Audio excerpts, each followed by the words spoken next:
Empezamos la sesión en la Alhambra de esta tarde de jueves de la 20ª edición del Festival Internacional de Poesía de Granada y tenemos la suerte, la oportunidad magnífica de contar con una artista tan brillante, tan rompedora, tan creativa como María Toledo. Y bueno, es decir, esta entrevista no se podía hacer sin contar con la persona que aquí en Granada supone la transformación del flamenco, que es nuestro Juan Pinilla. Muchas gracias, Reme. Y entonces, no, es decir la verdad, porque además lo queremos mucho, es un colaborador excepcional del Festival Internacional de Poesía desde hace muchísimos años y representa exactamente el modelo que a nosotros nos interesa, una persona comprometida con el arte, con la cultura, para que se puedan hacer proyectos como este. Muchísimas gracias a los dos por estar hoy aquí y son ellos los protagonistas, el arte, la cultura y el flamenco, los que toman la palabra. Muchas gracias, Reme. Muchas gracias.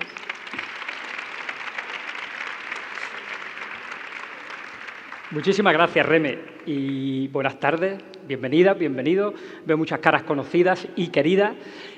María Toledo, qué placer, qué honor tenerte sentada aquí, poder preguntarte junto a nuestra amiga Remedios Sánchez, en este marco incomparable del Palacio Carlos V, que te ha escuchado más de una vez cantar. Hace 2 años fue la última, ¿no? Posiblemente, sí, hace 2 años fue la última. En el Festival Internacional de Música y Danza, efectivamente. Bueno, he de decirles que me cabe el honor de, creo que haber presenciado prácticamente todas las ediciones del festival desde que nació, hace 20 años. Estábamos entonces muy jovencitos, Daniel Rodríguez Moya, Fernando Valverde, un servidor, en el diario La Opinión de Granada, pero es que también hace casi 20 años que conocí a esta gran artista que hoy nos acompaña, una grandísima compañera a la que admiro profundamente. Tengo un guión que no me voy a saltar, María, porque tenemos el tiempo justo para escucharte, que es de lo que nos interesa. Lo primero es saber cómo estás, cómo te encuentras, en qué momento te encuentras y darte, por supuesto, la bienvenida a Granada, una tierra que te quiere y que tú quieres también, porque te hemos visto mucho pasear por estas calles, ¿verdad? Sí. Bueno, ¿cómo estoy? Pues corriendo sin parar porque hace poco he sido mamá y me he dado cuenta que desde que soy madre me gusta más ser mamá que cantar. Fíjate si me gusta cantar, pero ser madre está por encima de todo. Sí, ¿no? Sí. ¿Más inspirada desde que fuiste mamá? Sí. Estoy, con la sensibilidad a flor de piel y porque veo en él una pureza que no veo en nadie. Es auténtico y vivan los niños, las niñas, es maravilloso el tener un bebé tan chiquitito y el poderle dedicar mi último disco. Ahí quería ir a parar, porque tu último disco se llama Vicente. Sí, como mi bebé. Claro, algunos pueden pensar con el flamenco, ¿Vicente Escudero? No, Vicente es... Vicente, mi padre. Tu padre, Vicente. El amor de mi vida. Gran aficionadísimo al flamenco, total, de Toledo. Es así, mi padre es el hombre que más se ha entregado a mí desde que empecé a cantar, encima de la casualidad que el niño, yo acababa de sacar ranchera flamenca y el niño se llama Vicente Fernández, o sea, que iba todo como, que qué fuerte esto, pero eso sí, todo hilado. Sí. Y entonces, pues, le he puesto Vicente como mi padre, para seguir la tradición. Claro, como suele pasar en la dinastía flamenco. Granada y Toledo, qué ciudades, ¿no? Sí, qué ciudades más magnéticas. Sí. Y ciudades multiculturales, porque se respira la mezcla de culturas por la que ha vivido Toledo y Granada. Parecen hermanas, de verdad. Sí, de verdad, ese mito de las 3 culturas. Sí. Qué interesante. Bueno, María, una pregunta muy difícil. Tú sabes que nos volvemos locos muchas veces nosotros dentro del mundo del flamenco, pero por si hay alguien aquí que no lo tiene claro, ¿qué es el flamenco? El flamenco para mí es mi motor, mi forma de vivir. No significa que esté todo el día cantando flamenco, no, pero siento que el flamenco es ese arte que a mí me anima y sin duda para mí es la música más bonita del mundo. Tú lo sabes, que tú eres cantador y cuando cantas flamenco es que no se puede explicar, es como que te desahogas y cuando sales al escenario te olvidas de todo, del estrés, si te ha pasado algo malo, todo lo canalizas a través de la música. Y no sé, para mí el flamenco es lo que me ayuda a levantarme cada día con ilusión.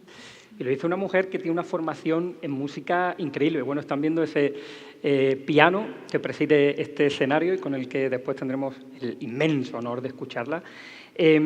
Tú fuiste, María, una mujer que rompió prácticamente todos los moldes. Yo recuerdo perfectamente, entonces estaba de crítico de flamenco, de cronista, más bien, en La Opinión de Granada, cuando sales a la palestra, cuando rompes todos los moldes, incluso prejuicios que había tantos, y sigue habiendo, ¿verdad?, en el mundo del flamenco, en el mundo de la música en general. Pero te lo digo por lo siguiente, es decir, no venía de una saga de artistas, como aquel que dice, de Toledo, algo tan común en este mundo, aunque sí, desde luego, de buenísimos aficionados, ¿verdad? Y además estudiaste Derecho. O sea, aquí tenemos a una abogada, flamenca abogada o abogada flamenca, no sabemos. Tu estética también fue muy rompedora, ¿verdad? Porque de pronto saliste con ese look tan desenfrenado. ¿Cómo fue esa eclosión tuya? De pronto te encontraste trabas, tuviste que romper puertas, luchar de alguna forma. A ver, te voy a contar cosas hasta graciosas que me han pasado, porque yo intento ser muy positiva y incluso de las cosas que una no espera que te pasen, pero imagínate, yo con este acento, luego cantaba flamenco, entonces María Jiménez, que en paz descanse, me dijo, es que estás como poseída, me decía. Dice, yo creo que eres bilingüe, o sea, me decía, muy divertida. Pero es que no se me olvidará nunca la primera vez que me llama Pepe Habichuela para ir a cantar con él. Y claro, entonces me dice que el maestro Pepe quiere que vayas a actuar con él, y entonces cogí, llamé al teléfono y lo cogió Amparo, su mujer, y me dice, hola, sí, digo, sí, es que soy María Toledo. Dice, ay, por favor, si yo te veo todos los días en la tele. Digo, no, yo no. Digo, yo es que voy a cantar con su marido. Pero vamos a ver, ¿pero cómo vas a cantar con mi marido con ese acento? Pero tú no eres la presentadora de la tele, o sea, imagínate ese punto. Y yo, que no, Amparo, que soy María Toledo. Claro, no asociaba este acento con la forma luego, pues que canto distinto. Pero es genial porque ha sido poco a poco introduciéndome en el mundo flamenco. Yo me acuerdo que yo me iba en el autobús de Toledo a Madrid, que es donde siempre he vivido. Bueno, después estuve 12 años en Madrid, pero me cogía un autobús que iba de Toledo a Madrid para escuchar flamenco en los lugares donde yo sabía que había flamenco. Entonces me llevaba una grabadora, lo grababa y después podía estudiar y compartirlo también con mis maestros que me enseñaron, como Antonio Arenas o Pepe Pucherete. Antonio Arenas, ahora hablamos ¿verdad? de él. Antonio Arenas, que fue el primer guitarrista. De Camarón, de la isla. Sí, poca gente conoce ese dato, ¿eh? Claro. Pero fue un gran maestro. Pues yo iba a la calle Cartagena. Mi padre me llevaba tanto a flamenco como a copla. Y después, mira, no se me olvidará las alitas de pollo que me comía después de la clase, que era lo que, vamos, me encantaba ese punto, esas anécdotas, esos maestros. Yo creo que el arte está en todas partes. Entonces, da igual de donde tú seas, pero yo siempre me he sentido que en Andalucía me han querido muchísimo y me quieren, y aquí estamos. Y me siento muy bien cuando canto los tangos de Granada. Claro. Me acuerdo mucho de esta tierra donde se canta también. Y no has tenido que dimitir de tu acento para cantar muy flamenca. Es que no me sale, es que cantando no me sale cantar así y hablando no me sale hablar con otro acento, ¿vale? Es así. Así que, pero no ha sido fácil, pero no me gusta quejarme, porque yo supongo que todos los que estáis aquí, que tenéis una pasión, pues tampoco os habrá resultado fácil el intentarlo, y a veces pues las cosas se consiguen o no, pero el intentarlo para mí es fundamental. Pero María, tú tuviste unos comienzos casi idílicos, porque ahí está Rocío Jurado, ¿verdad?, en tus principios, ahí está Manolo Sanlúcar, y has hablado de María Jiménez, que te adoraba, ella te adoraba. Te iba a preguntar por ella, porque hace tan poco que nos dejó. Ha sido muy importante para los flamencos, aunque casi nadie la ha escuchado cantar por derecho, como se suele decir, pero ha sido muy importante para los flamencos, ¿verdad? Ha sido como una fuente de inspiración, esa María artista, ¿no?, que salía y se comía el escenario. Sí. Pero sí que me gustaría que nos hablara un poquito tanto de Rocío Jurado como de Manolo, que también se nos fue hace muy poco, y María Jiménez. Pues con Rocío Jurado, ella era la artista a la que yo más seguía, iba a todos los sitios a verla cantar. Era muy cariñosa, nos atendía siempre en el camerino, a todas las jóvenes que estábamos allí, pues que soñábamos con cantar, y de repente dicen en la televisión que estaba enferma, que le habían diagnosticado un cáncer, y yo decía, mi sueño era cantar con ella, jolín, ojalá se recupere, imagínate, claro. De repente me suena el teléfono y de un día para otro iban a grabar un programa en Televisión Española que se llamó El homenaje Rocío Siempre, y necesitaban una persona para hacer unas segundas voces, que conociera el repertorio de Rocío Jurado, y era de hoy para mañana. Entonces dije que sí, y estuve allí, y te voy a contar un secreto. Tengo el último ensayo de Rocío Jurado grabado, por supuesto, conmigo se queda, y pasó una cosa, me pasó el año pasado, no sé si lo visteis en la televisión, que hubo una catástrofe natural en Dana, en mi pueblo, y se llevó todos mis recuerdos. Yo era como Chano Lobato, que coleccionaba todos los recortes de periódico, los guardaba, lo tenía todo, de verdad, de museo. Vino todo el agua y se llevó todos mis recuerdos. Y el ensayo de Rocío Jurado, la suerte que lo tenía donde mis padres. Y eso todavía lo conservo, pero he perdido muchas cosas. Mi primer libro, el primer libro que leí, porque yo era muy preguntona, ¿y por qué? Y mi hermana me regaló, o sea, mis padres me regalaron, y mi hermana ha conseguido de segunda mano ese libro, porque ya no se puede comprar, entonces lo ha conseguido, y el otro día me lo regaló. Dice, sé que lo has perdido todo, pero te vamos a ir poco a poco recuperando cosas. ¿Y qué libro era, María? El libro de los por qué, así se titula. ¿El libro de los por qué? Sí. Sí, o sea, porque en mi instalante casa, una interrogación en tu vida. Sí, fíjate, digo, como me pregunten qué libro estás leyendo ahora, no te creas que no vengo yo pensando en el camino. Ahora lo que más leo son libros infantiles, porque es lo que hago con mi niño, porque aunque tiene 15 meses, pero creo que es muy importante de padres a hijos transmitir el amor por la literatura. Entonces, pues yo por las noches me pongo con él, pues leo cuentos, un beso para mamá y cositas así. Creo que también otro que te ayuda a saber compartir, se lo voy leyendo. Pero en mi casa pues siempre ha gustado muchísimo también la poesía. Mi padre, me acuerdo que siempre me recitaba pues, las coplas a la muerte de su padre, de Jorge Manrique, o sea, que siempre estaba, María, recuerde el alma dormida, todo el tiempo así. O sea, creo que es muy bonito transmitir esas de padres a hijos. Entonces, para mí estar aquí, admiro tanto la poesía, porque no hay tanta diferencia entre la música y la poesía, porque la música es poesía y la poesía es música. Entonces estamos unidos. De hecho, la palabra lírica, sabéis, ¿verdad?, que viene de lira, viene de... Es decir, música y poesía han estado siempre tan unidas. Bueno, María, yo he perdido la cuenta de las nominaciones al Grammy Latino que has tenido. Muchas, 10, 12 nominaciones, muchas. Es decir, cada disco tuyo ha tenido un par de nominaciones a los Grammy Latinos. Tus primeros discos fueron con Warner, recuerdo, Uñas Rojas, pero recuerdo especialmente aquel primer disco, aquella eclosión tuya. En 2015, si no me equivoco, 2 nominaciones al Grammy también con tu tercer disco, que fue Consentido, ¿verdad? Sí. Consentido, que revolucionó también en buena medida la producción discográfica, porque María es de las que elucubran sus trabajos, es decir, esa cosa casi artesanal en el trabajo, como en la poesía, en su cante y en su canto. Enhorabuena ante todo, porque Magnética también fue tremendo. Has hablado de magnetismo, por cierto. Sí. En 2019, ya con el sello Universal, recibes el premio Radiolet de ese año por tu quinto álbum, que fue Corazonada, ¿verdad, María? Y en 2021 presentas 2 nuevos trabajos, El Rey y Rancheras Flamencas. Sí. Bueno, una producción discográfica para una mujer joven, porque eres más joven que yo, por lo tanto eres insultantemente joven, María. Bueno, ya van pasando los años, pero bueno. Hay igualmente nominado este último a los Grammy Latinos. ¿Hay algún disco al que le tengas especial cariño? Y no el último, ¿vale? Y no el último, de los anteriores. Sin duda mi tercer disco. El tercer disco. Sí, porque fue un momento, además lo voy a contar porque todo el mundo cuenta lo bien que le va, sobre todo en las redes sociales. ¡Ay, qué bonito! Todo es imposible que vaya tan bonito. Hay muchas cosas que lo malo nadie lo cuenta, ¿no? Pero yo te voy a contar algo malo.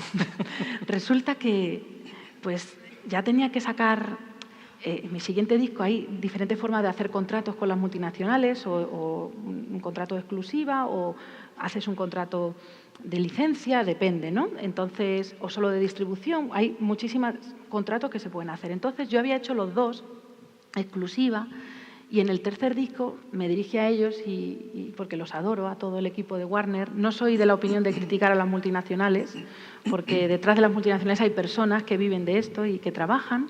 Entonces me acerqué a ellos y les dije, quizá no estáis recuperando conmigo la inversión que habéis hecho, no sé si os soy rentable, entonces yo creo que a lo mejor pues es mejor que me marche.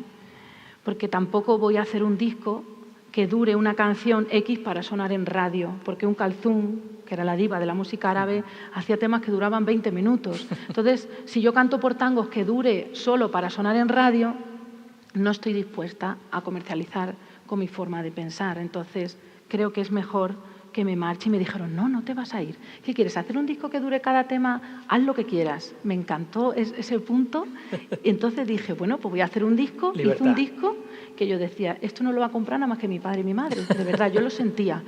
Pero a mí me gustaba porque era el flamenco que yo tenía en mi cabeza, que había como extraído, a pesar de estudiar también clásico, pues de Bach o Chopin, de ahí también había mucho flamenco. Entonces quise hacer un disco que era larguísimo. Y yo dije, bueno, pues a ver, esto no va a sonar ni en la radio ni nada.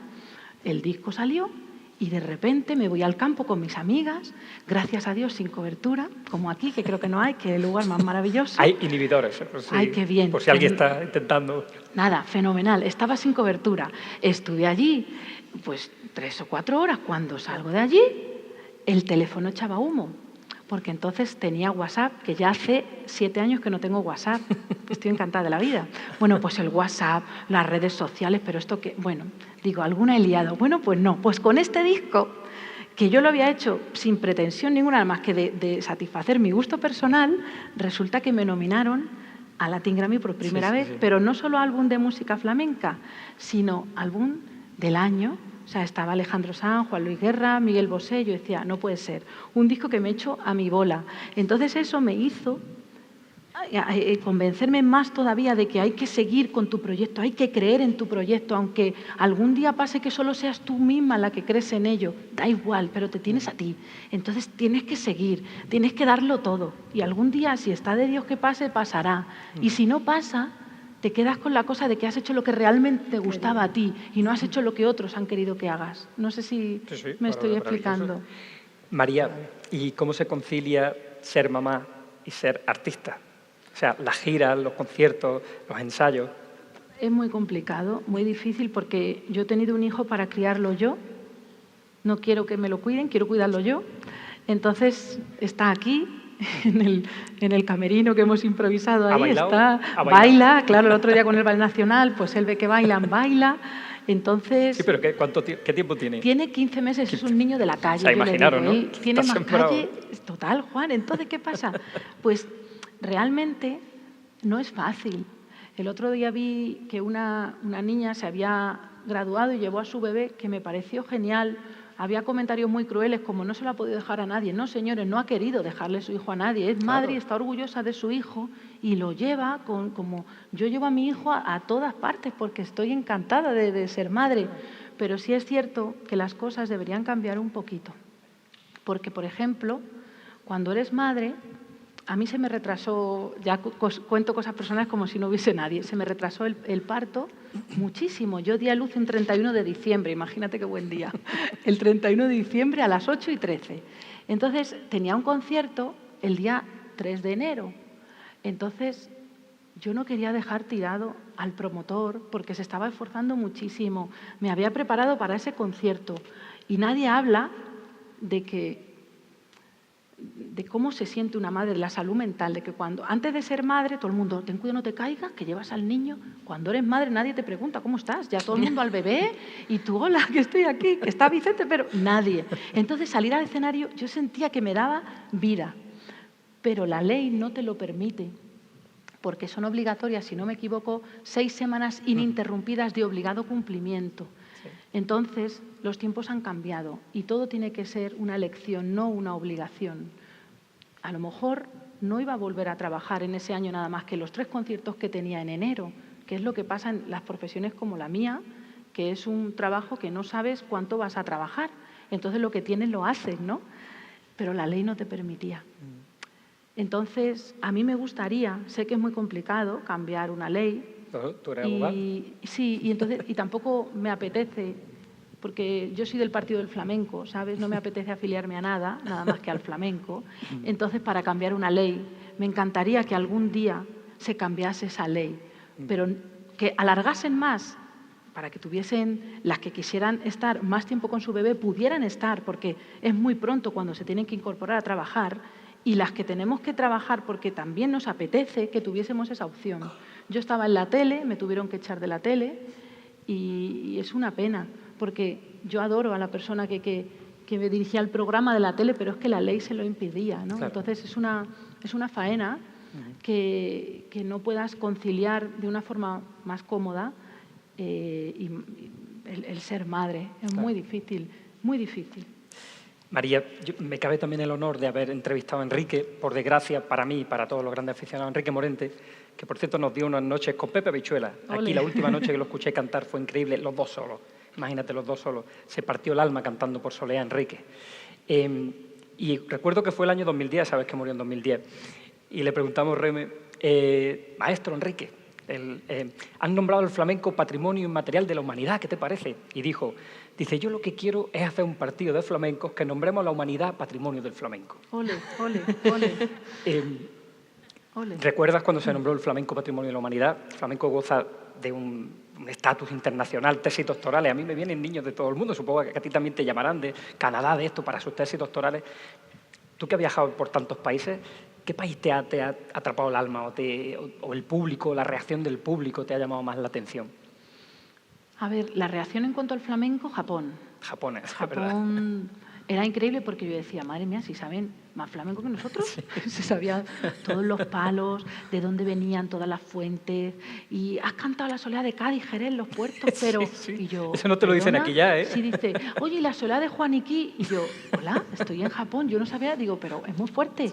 Pero que una sabiduría, pero el país que a mí, aparte de España, me enamora, México. México, claro. México es, por eso grabé este homenaje de llevar a palos de flamenco la ranchera de toda una vida, de José Alfredo Jiménez, Qué bueno. de Juan Gabriel, me apetecía muchísimo y por eso rendí tributo a México y a la unión con España. Qué bien. Bueno, estamos ya casi en el tiempo, ¿verdad, Reme? Y como yo sé que aquí estamos todos deseando de escucharte, que va a ser después, ahora tenemos otra intervención. Sí. María, primero, ¿en qué momento te encuentras? O sea, estás presentando tu último disco, estás en plena campaña de presentación del último disco. ¿En qué momento artístico te encuentras? ¿Tienes algo ahí ya en la nevera o en la retaguardia? Pues ahora mismo estoy girando con Vicente, con el último disco, que es un proyecto donde solo hay piano y palmas. Entonces vamos 3 pianistas y soniquete de Jerez. Eso es puro. Es súper original. Ese es el concepto que hemos grabado. También estoy girando con El amor brujo, que hacemos las 2 versiones, la de 1915 y 1925, y pues hace poco está en el Auditorio Nacional. Ahora vamos también a Hong Kong y bueno, pues girando y sigo haciendo muchos proyectos. Ya estoy maquinando el siguiente trabajo y realmente desde aquí, ya que tengo la oportunidad, me encantaría que hace poco también hice una obra que hablaba de la poesía de las mujeres en el siglo de oro. Había muchas mujeres que para poder escribir se tenían que esconder en los conventos, o incluso ha sucedido históricamente que obras literarias que han escrito mujeres las han firmado hombres, a pesar del esfuerzo, ya que estamos en la tierra de Lorca, el esfuerzo que él hizo con Dalí, con las mujeres sin sombrero. Yo creo que hay mujeres que todavía no...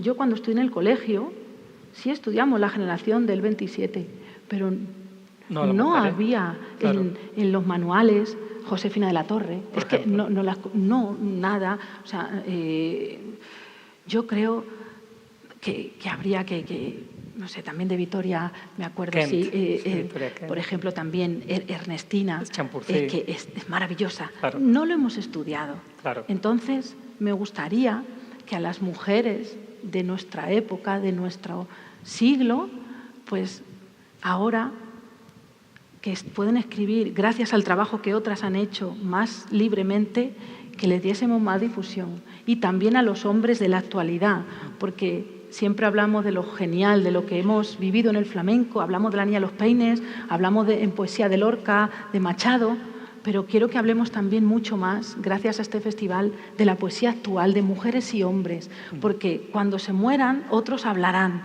pero ya que los tenemos vivos con nosotros, a grandes cantadores y grandes poetas y poetisas, que se les dé mucha más difusión, porque vosotros sois un festival que lleva 20 años, si no me equivoco, hacéis un trabajo, una labor maravillosa, y gracias a todas las personas que habéis venido, porque la palabra es poesía y la poesía es palabra, y sin palabra el mundo no sería lo mismo. Bueno, María, con este alegato que ha incluido a la niña de los peines, yo creo que vamos a dar por concluido un alegato además de defensa de la mujer en la poesía, en el mundo de la poesía. Reme, con tu venia. Ahora, después de esta maravilla de conversación, la parte del arte. Lo que más me gusta a mí, que es cantar, que yo yo digo, digo, ahora a ver, como sin piano, ¿qué hago? Voy está a tu disfrutar piano. del compañero y de los demás. Muchas gracias, Muchas gracias, de verdad. María, Juan. Muchas gracias. Juan, gracias. Gracias, María. Muchas gracias.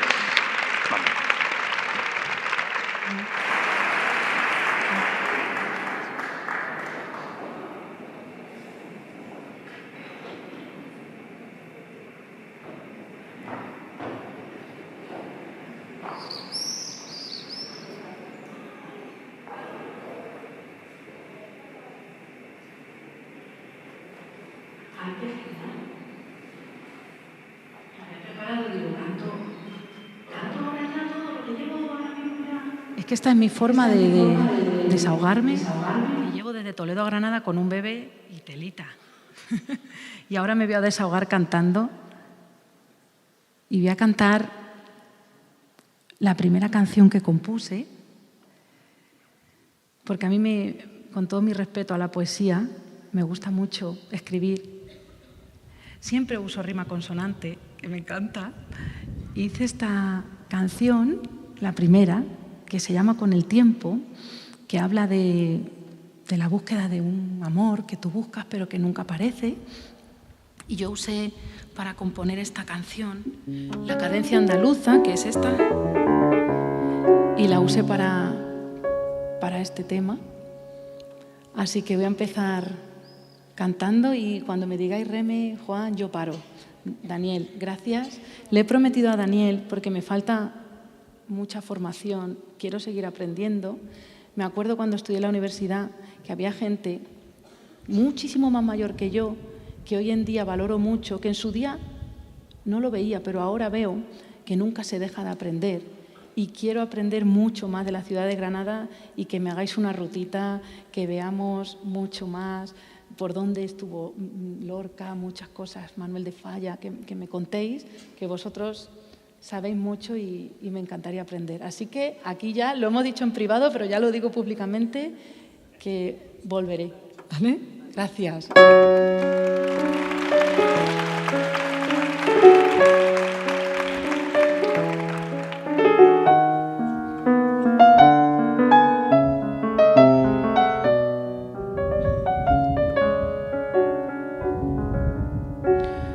Con el tiempo que pasé olvidándome de él, con el miedo de volver a enamorarme, ahora pregunto por qué. Necesito yo saber si él me espera y me desea como antes. Si me quiere, dímelo, dímelo si te atreves. Si me quiere, dímelo, dímelo si te atreves. Porque te busco por la playa del olvido, por la orilla del sueño, por los silencios perdidos. Porque te extraño con la sal de la dulzura y en este mar de dudas.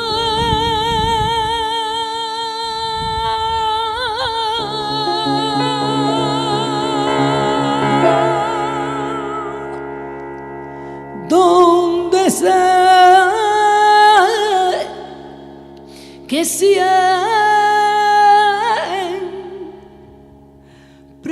está.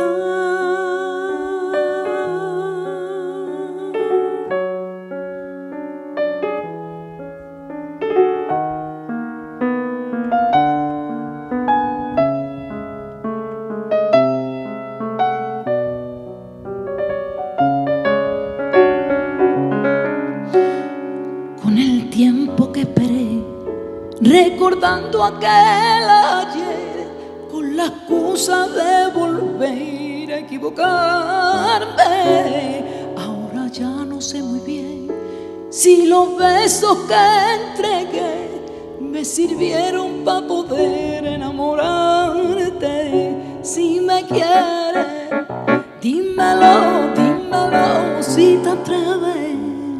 Si me quieres, dímelo, dímelo si te atreves.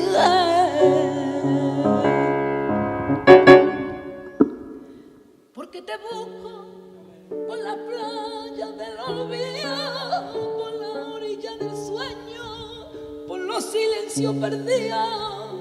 Porque te extraño con la sal de la dulzura y en ese mar de dudas.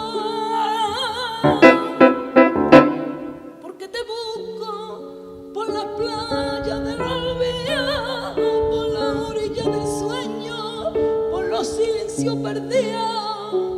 Porque te extraño con la sal de la dulzura y en ese mar de dudas.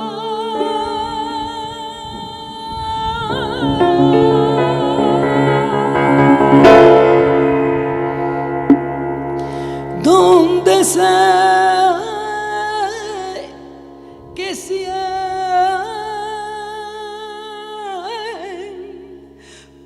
está.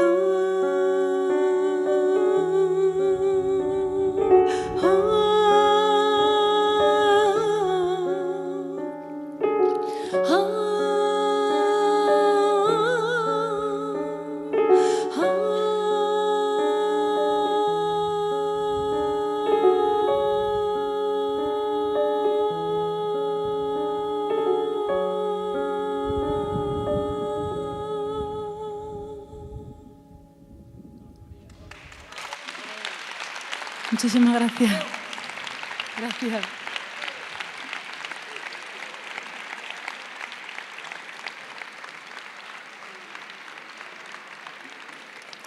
Bueno, y ahora voy a cantar un poquito por Soleá. Y voy a hacer un recorrido con unas letras que le he hecho a mi niño, que hablan de que, pues que ojalá Dios me deje aquí eternamente para cuidar de mi Vicente, dice. Eso va a ser imposible, pero desde algún lugar del mundo, ojalá sea del cielo, pues allí estaré vigilándolo. Y te la quiero dedicar a ti, Juan, porque desde niña uno se acuerda de los compañeros con los que pues, ha estado compartiendo escenario o en las peñas flamencas que tanta labor hacen por el flamenco y que no deben desaparecer nunca. Yo me acuerdo aquí que vine a La Platería, no se me olvidará, cuando era una niña y que te conozco de toda la vida. Así que gracias por la labor que haces, por el flamenco, por poner con tus palabras el pensamiento de muchos flamencos, y te voy a cantar con todo mi respeto y cariño hacia tu persona esta Soleá, ¿vale?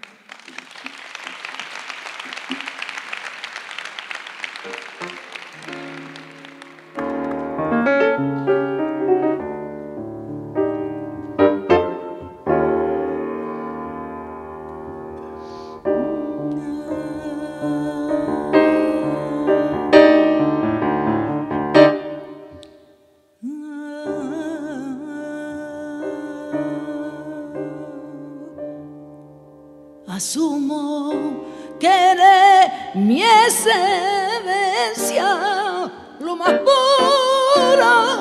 de mí adentro.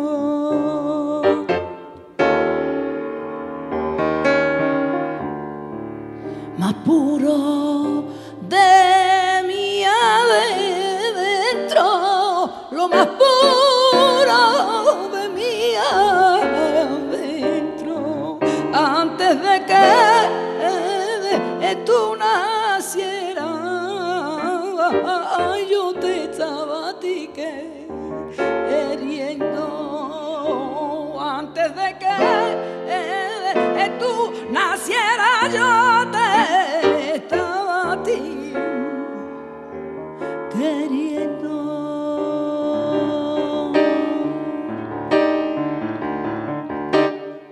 31 de diciembre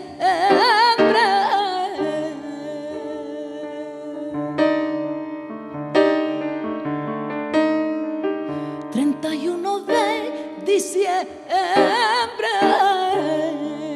cuando me encontré contigo, con la bendición de mi vientre, cuando me encontré contigo, con la bendición de mi vientre.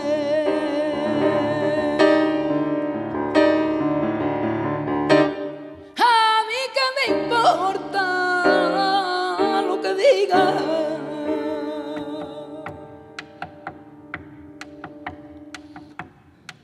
a mí que me importa lo que diga, si yo te tengo aquí a mi vera, que me importa lo que él diga, si yo te tengo aquí a mi vera, que me importa si critica.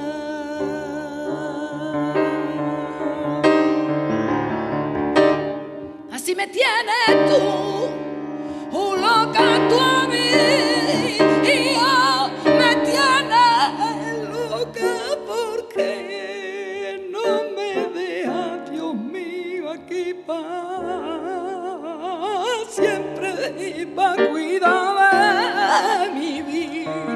Y senté porque no me deja, Dios mío, aquí para siempre y para cuidar de mi vida. Y senté que suerte tengo, ay, de poder yo cantar flamenco, ay, de poder yo cantar flamenco.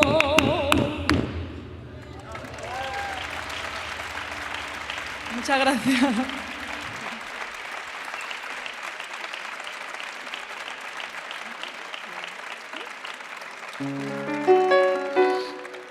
Es que me han dicho de mi equipo, 15 minutillos, y yo no sé controlar el tiempo cantando. No sé cuánto dura cada cante. ¿Voy bien? ¿Va bien? Bueno, como todavía queda para la hora de cenar, que es algo que yo miro mucho, la comida, pues entonces da tiempo. Me voy a rematar para dejar paso a lo que viene a continuación. Los tangos, un poquito voy a cantar por tango, me voy a acordar de Extremadura, me voy a acordar de la Niña de los Peines, por supuesto, y de la tierra donde se canta por tango para morir, que es Granada, y los tangos de Granada de remate. Y muchísimas gracias y hasta siempre, María Toledo. Gracias al Festival Internacional de Poesía.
no está aquí, que está en la guerra de Francia.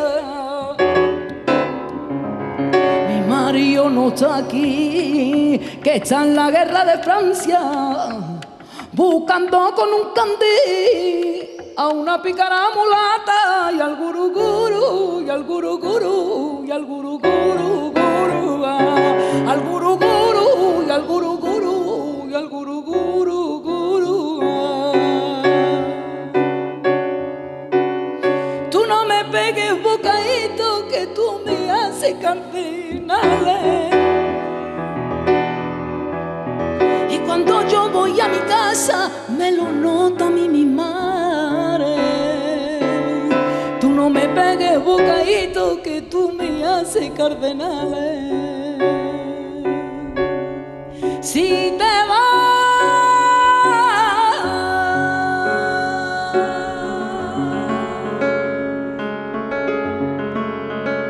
avísame.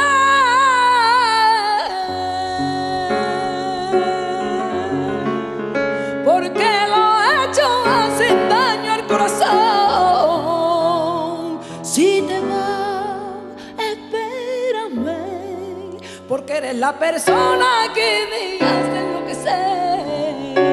Algo nuevo va cambiando dentro de mi corazón, son, y ahora late de diferente color.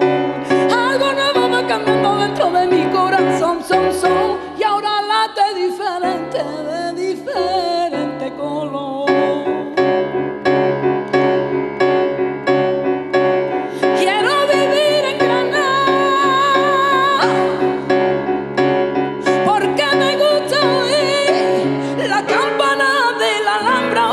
Cuando me voy a dormir, la campana de la Alhambra, que cuando me voy a dormir, que pa' que vean lo que yo a ti te camelo, coge la senda y vente pa' acá, que pa' que vean lo que yo a ti te camelo, coge la senda y vente pa' acá.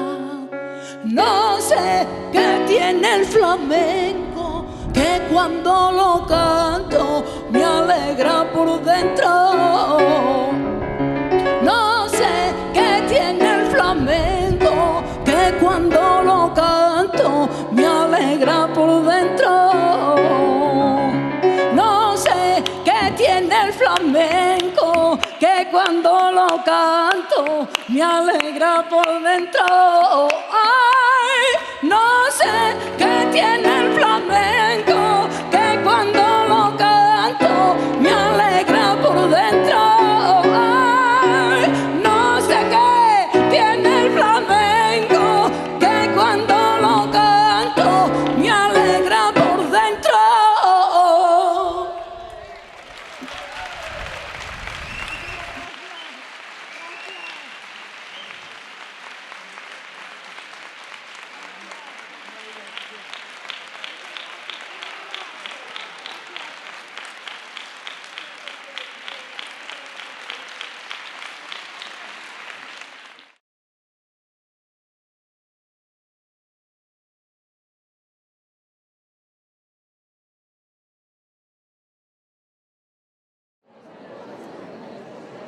Vamos a continuar con esta sesión en esta 20ª edición del Festival Internacional de Poesía.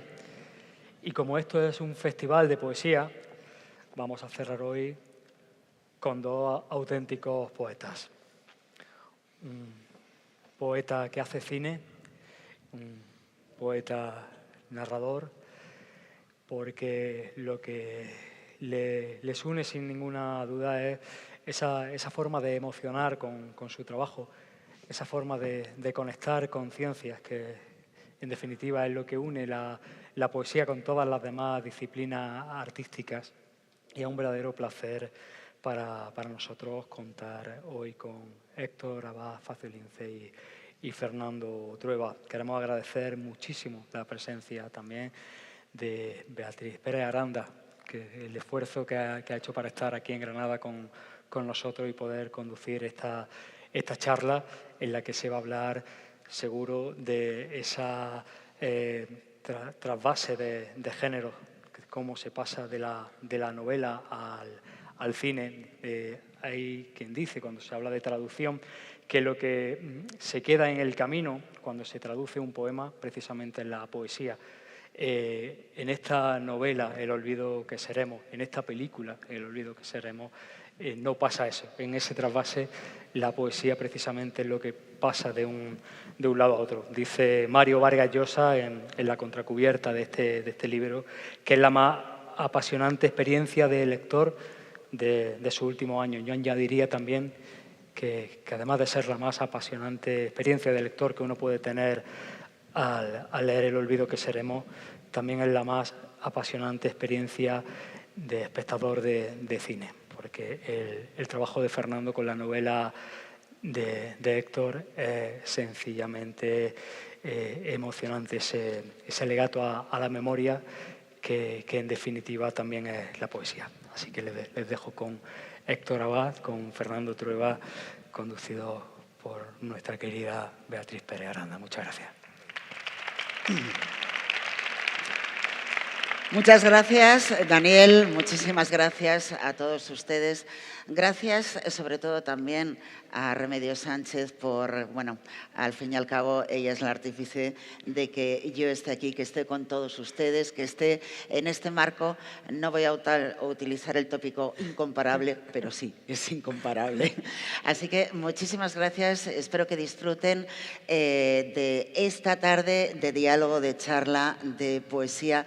Gracias también a Héctor Abad Faciolince, gracias por este maravilloso libro. Gracias también, Fernando Trueba, por la maravillosa película El olvido que seremos.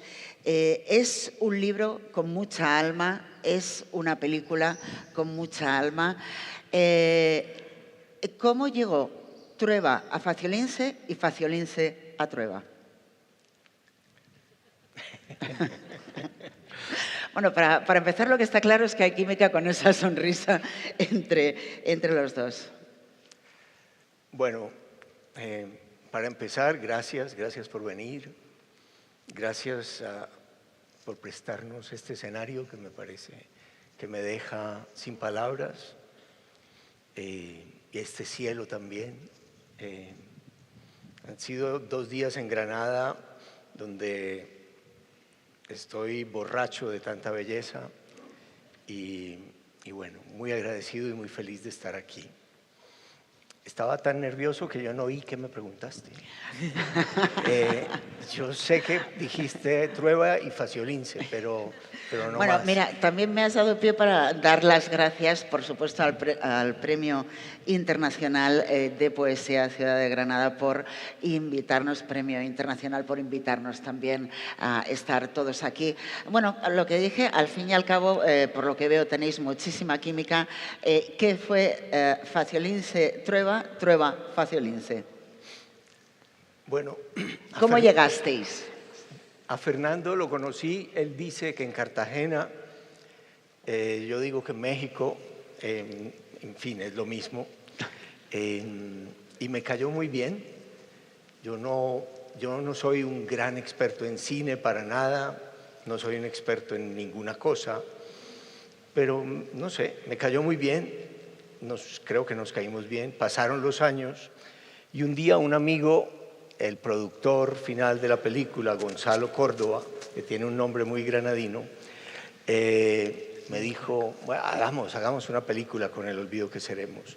Y yo le dije, pues yo conocí a un director español que me pareció, no sé por qué, una persona, me gustó, y ya. Y él me dijo, escríbele. Y yo le escribí una carta a Fernando proponiéndole este proyecto, incluso diciéndole que me gustaría que un actor español, Javier Cámara, hiciera el papel de mi padre porque se me parecía a él. Y Fernando, aunque fue muy amable, me contestó que no era posible hacer la película. Ahora di tú lo que me contestaste. Porque intervengo yo nada más un segundito. Fue como un partido de ping-pong, pero de noes, ¿no, Fernando? Es que yo había leído el libro me había gustado muchísimo, me había emocionado, por supuesto había llorado leyéndolo, y entonces me parecía tan bueno que había que dejarle en paz. ¿Sabes? Yo, cada vez que un libro que yo le considero realmente muy bueno, me entero de que van a hacer la película, me tiemblan las piernas. ¿Sabes? Digo, ¿por qué somos así los del cine, no?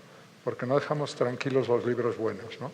Y entonces este libro me inspiraba mucho, no respeto, porque por supuesto respeto, pero de alguna forma era un libro que lo has hecho tuyo, que lo has sentido y tal, y que es un libro que parte de la memoria de un hombre de su padre, no es una ficción, no es que yo compre una novela que la he escrito donde se inventa unos personajes o me la ofrezca el productor, no, es otra cosa, es sus recuerdos reales de su padre, ¿no? Entonces, ¿cómo tú puedes suplantar eso?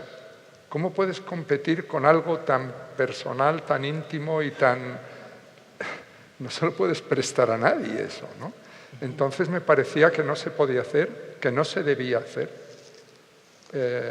Siempre recordaba, no sé si era Orson Welles y tal, que tampoco es una persona a la que yo siga sus consejos, pero él siempre decía que no sé qué película suya estaba hablando por teléfono desde un aeropuerto con el productor y había un kiosco al lado de periódicos donde siempre había novelas baratas, ¿no? De estas policíacas y tal. Cogió esas una de tapa blanda. Sí, cogió una y miró el título y le dijo al productor, ¿por qué no hacemos esta sin haberla leído? Y hicieron La dama de Shanghái. Y con eso quería decir él que era mejor adaptar una novela que no tuviera ningún valor literario, para el cine era siempre mejor como punto de partida que una gran novela. De hecho, ahí están los ejemplos de cuando se adapta a Proust, de el pobre García Márquez, que era una de las personas que más le gustaba el cine que yo me he cruzado en mi vida y sin embargo que se sentía muy desgraciado por las adaptaciones que se habían hecho de sus libros, ¿no? Sí. Bueno, todo esto para explicar mi no, o sea que no era un no al libro, yo adoraba el libro, era que me parecía que aquello era muy fuerte, que no se podía hacer. Sí. Entonces, Fernando, tú le dices que no a Héctor. Bueno, al final me imagino que por insistencia y no sé cómo, consigues que diga sí y él te dice que escribas tú el guión y es entonces cuando tú le dices que no a él. Más o menos, sí. Lo que pasó, Gonzalo Córdoba, el productor, no me insistió, es demasiado elegante para insistir, Gonzalo.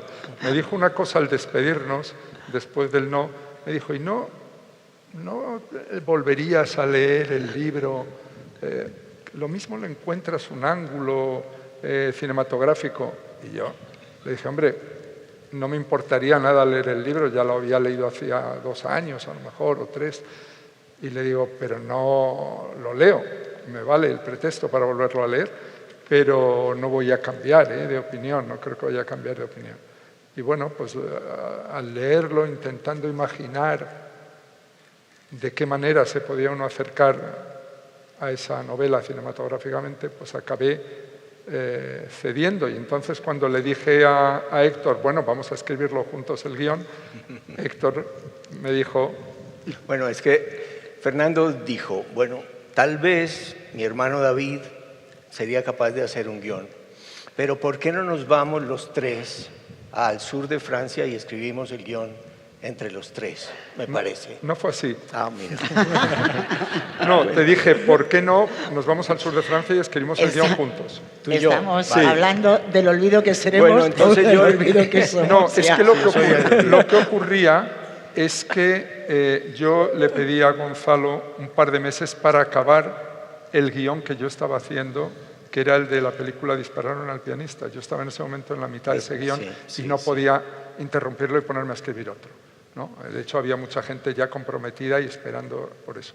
Entonces, ahí fue... Entonces, Fernando me dijo, sí, yo pensaba que estaba David también, que nos fuéramos al sur de Francia, y yo le dije, mira, cuando yo tenía, no sé, 28 años, un cura que era crítico de cine y sobre el que yo escribí mi última novela, que se llama Salvo mi corazón, todo está bien, un cura bueno, Él un día me dijo, mira, él estaba esperando un corazón porque lo tenían que trasplantar y estaba muy enfermo.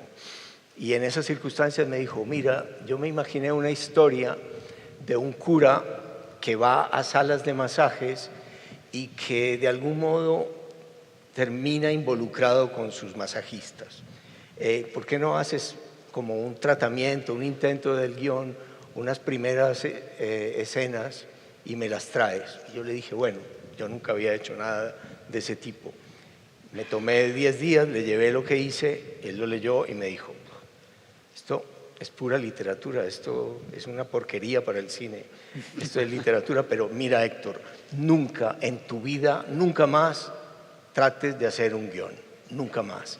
Entonces le conté esto a Fernando, que yo ya tenía una condena de un cura que me había dicho todo lo contrario que la bendición, me había dado la maldición de que nunca escribiera guiones. Entonces le dije, no puedo. Y ahí entonces entró David. Sí, y eso, y como yo estaba ocupado y Gonzalo quería que empezáramos ya, me dijo, ¿tienes alguien de confianza que pudiera empezar? Sí.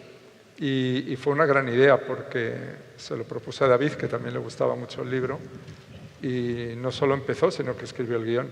Y yo puse la condición de leer el guión y de que me gustara, fue la única condición que puse para la película. Solo que me daba mucho miedo leer el guión. Entonces pasaban las semanas, los meses, y Gonzalo Córdoba me decía, ¿qué? ¿Leíste el guión? No soy capaz de leer el guión. Algún día lo leeré, pero denme tiempo. Yo te había advertido. Me lo habías dicho desde el principio, que no sabía cuándo, que esperarías el momento para leerlo. Porque me daba mucho miedo, sobre todo, como me caían tan bien los dos, que no me gustara. Y decir que no quería. Bueno, un día amanecí valiente, leí el guión de un tirón, me encantó. No tenía que cambiarle ni una palabra. Bueno, alguna palabra que era demasiado peninsular y que en Colombia no hablábamos, era lo único. Que en Colombia no decíamos así. De resto, todo era un guión que se tocó muy poco. Y eso casi nunca pasa en las películas, me dijeron. Casi Entonces, en ningún me encantó, momento, con lo cual desde la primera lectura. Ya está el guión, ya está la película en marcha. Hablabas que es verdad, Fernando, es muy complicado, dices, ay Dios, cuando se lleva un libro al cine. Quiero decir, hay excepciones, El nombre de la rosa, El olvido que seremos, pero es verdad que es muy complicado porque, claro, tú te estás imaginando unas situaciones, estás poniendo en las caras a unos personajes. En este caso es más complicado todavía llevarlo al cine, porque los protagonistas, los personajes, cuando tú realizas la película están vivos, excepto el protagonista. Entonces es una dificultad añadida. Pues sí, y de hecho a veces los personajes reales aparecían por el rodaje y eran... Acción. Sí, no, eso llegó a ser hasta bonito.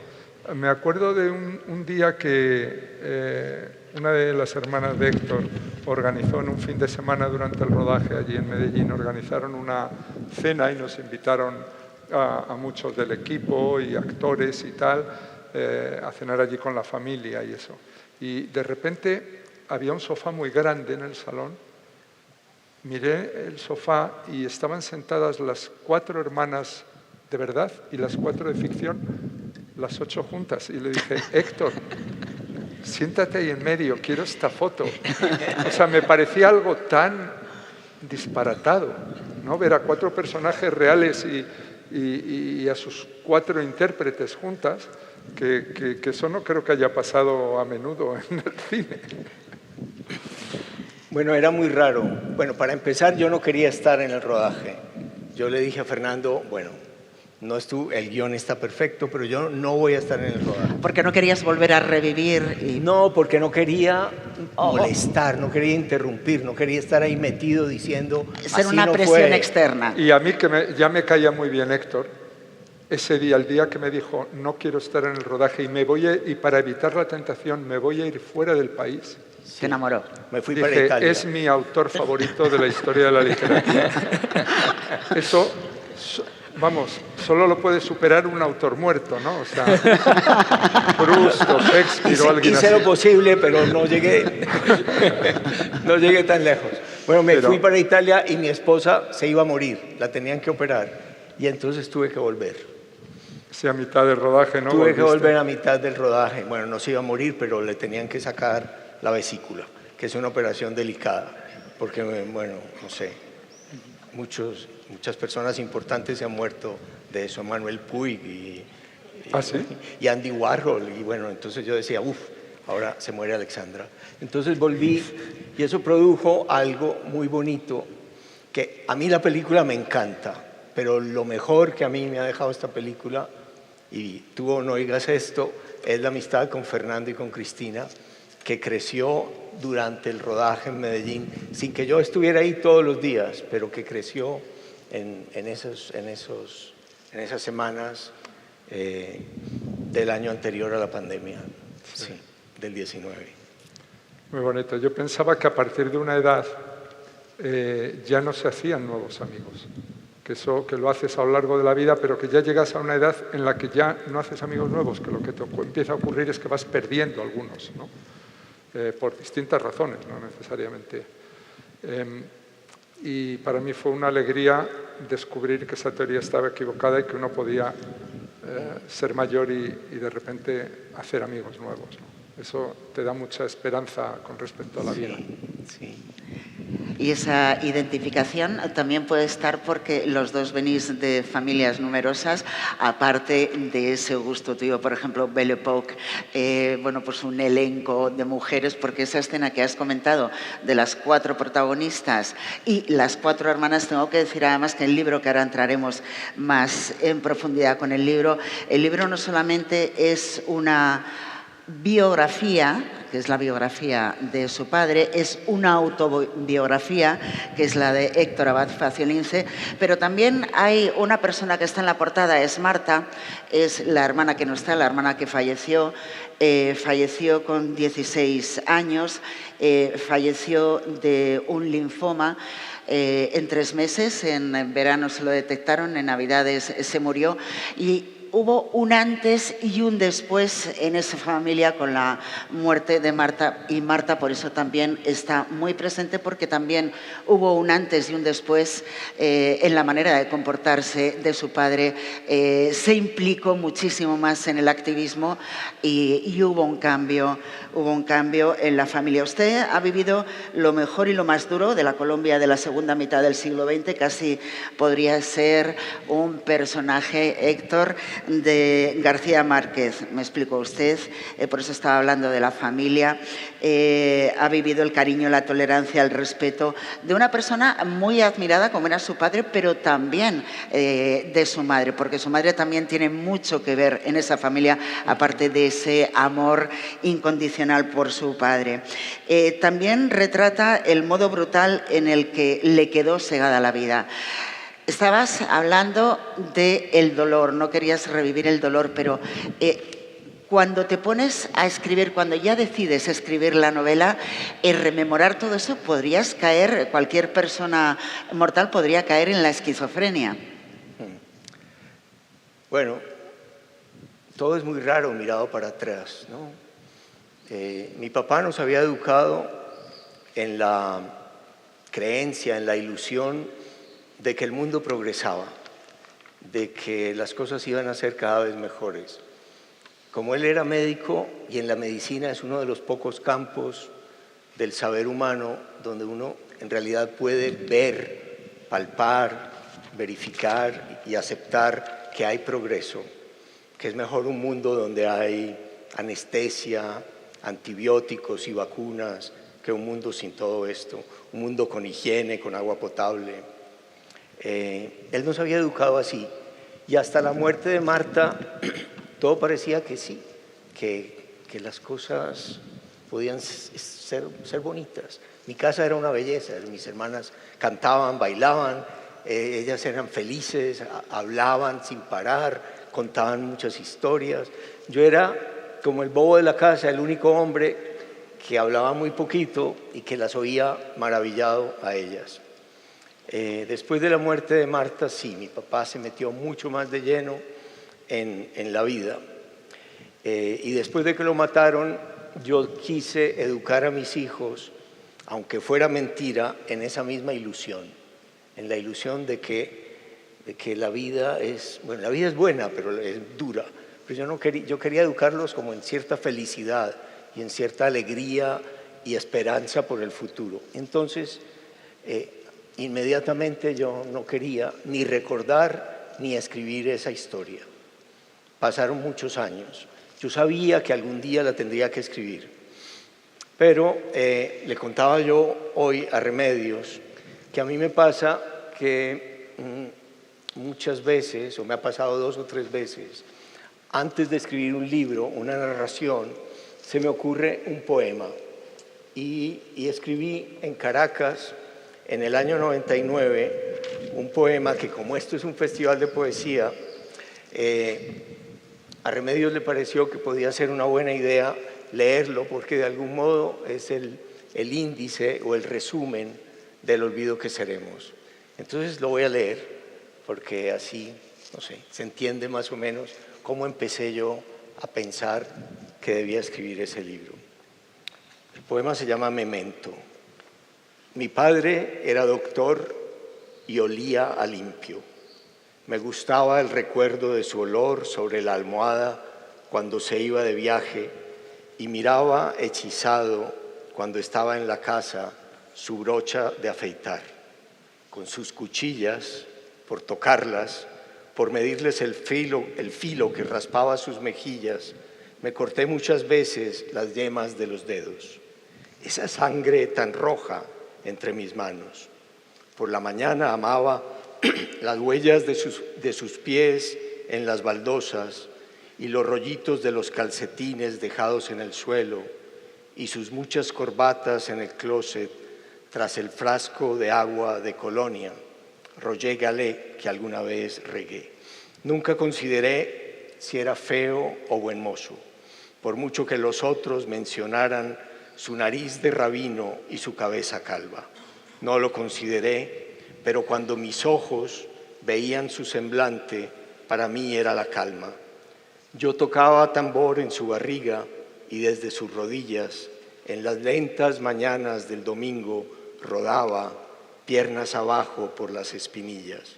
Mi hermana un día lo hizo desmayar con un abrazo y él siempre a todos nos dejó aturdidos con la ventosa enorme de sus besos y con el viento de sus carcajadas. Mi padre recitaba poemas de memoria, me leía en voz alta el Martín Fierro bajo un túnel, bajo un árbol umbroso de Río Negro. Todos los sábados se ponía un sombrero y en su rosal se hacía jardinero. Nací en el siglo XIII y campesino, no tengo otro abolengo.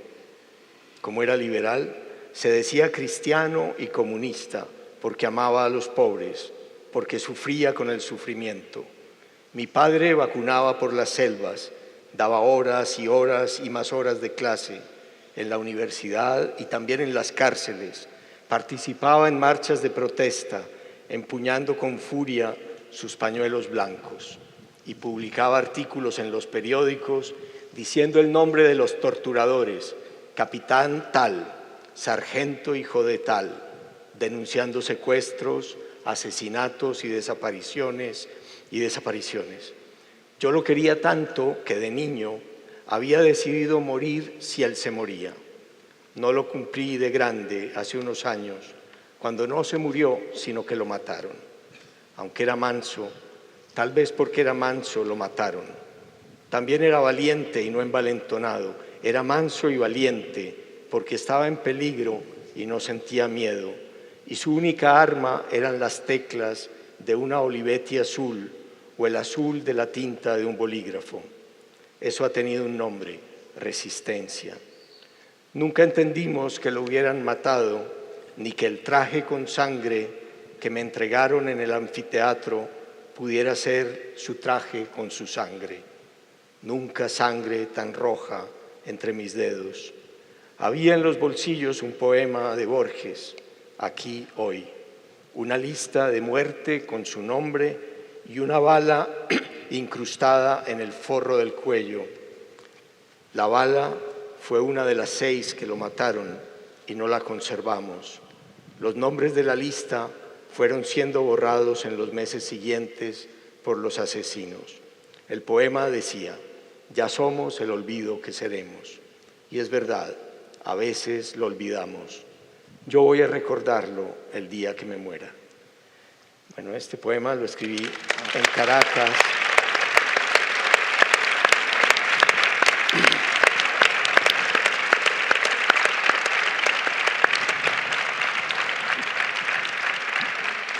Yo lo escribí en Caracas, me acuerdo, en un hotel en Caracas, en el año 99.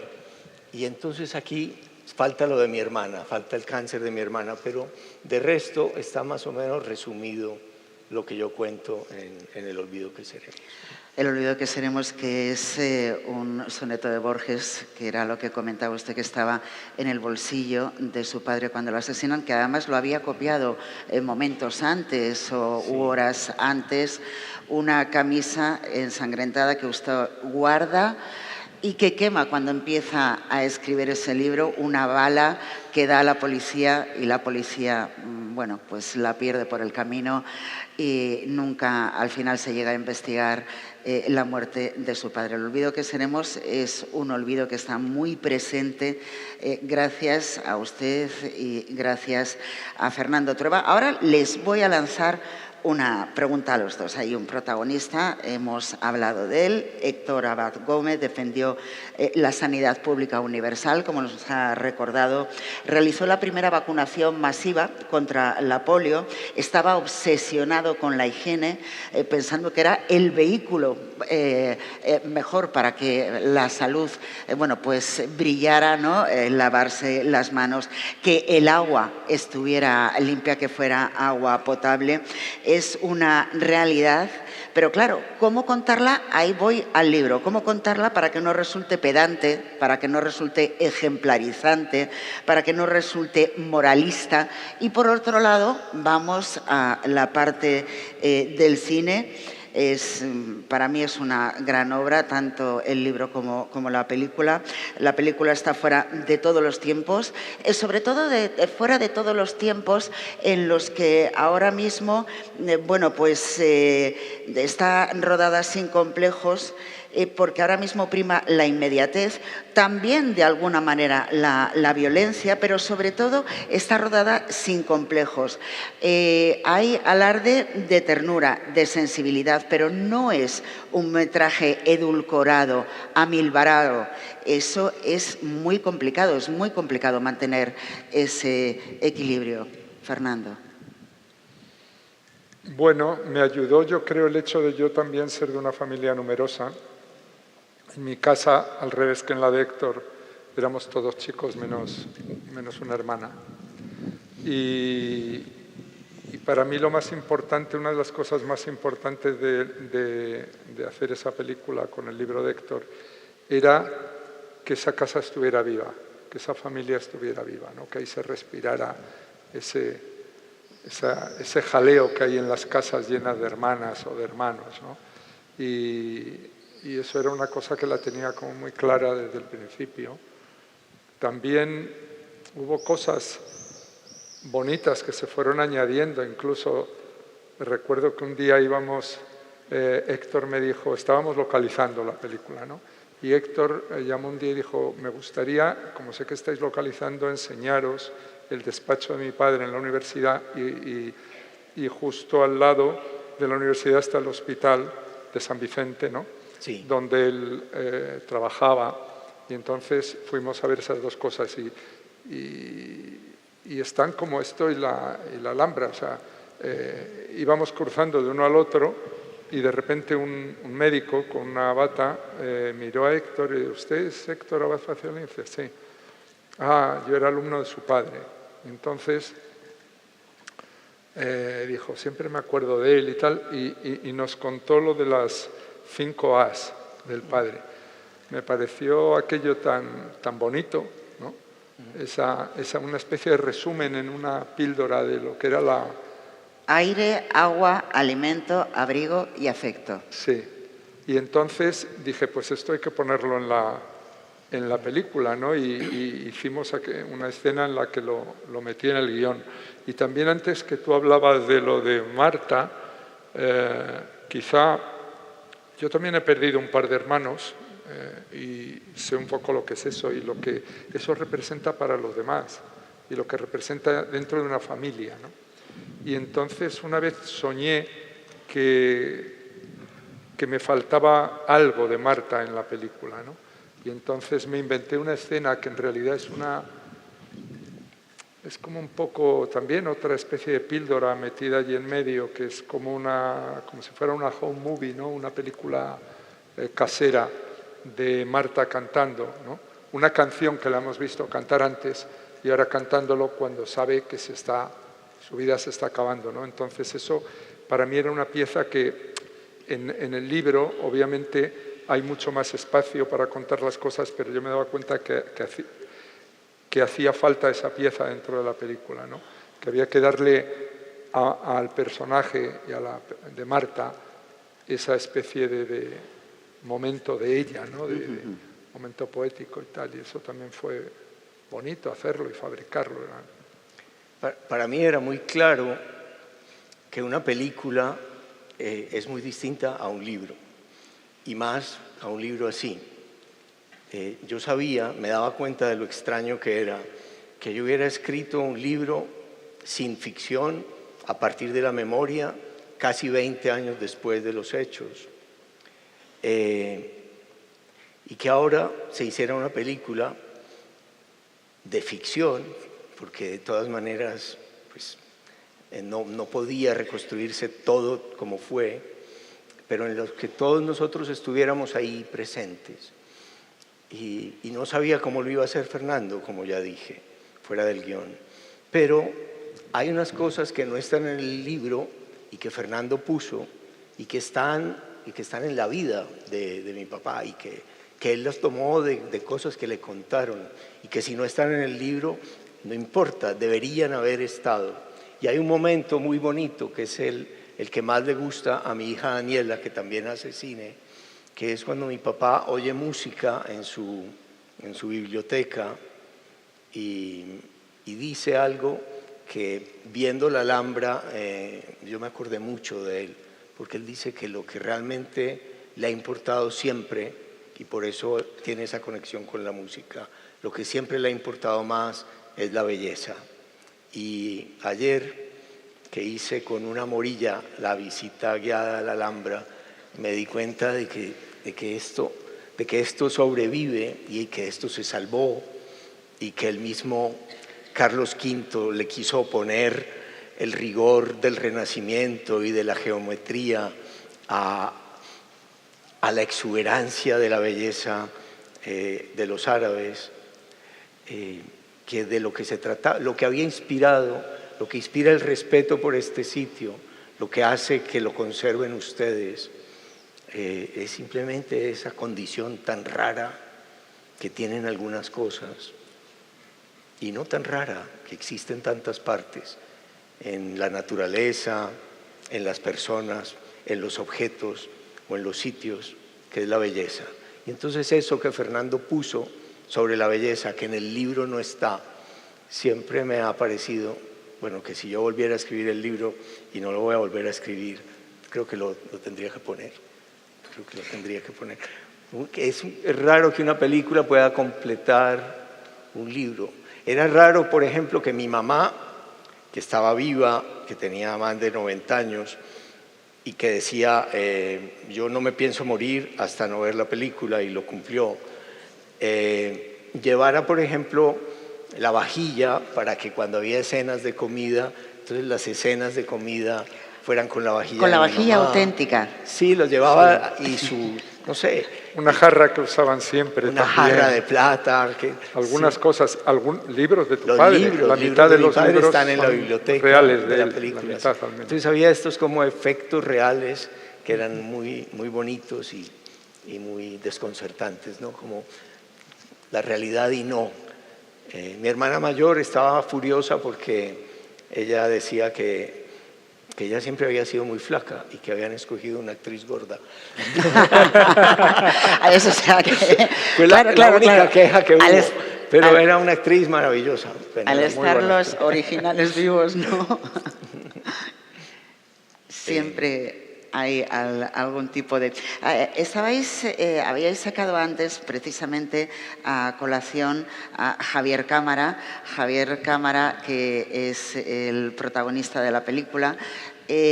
Tú, en alguna ocasión, has declarado que lo eliges por el gran parecido que tiene con tu padre en algún momento de su vida, pero luego también hay una cuestión que se destaca en la película y que yo quiero destacar en este momento, y es que tiene que ver con las complejidades y con las sensibilidades. Me refiero el protagonista de la novela y, en este caso, el protagonista de la película, Javier Cámara. Bueno, aunque yo le dije en la primera carta a Fernando que me gustaría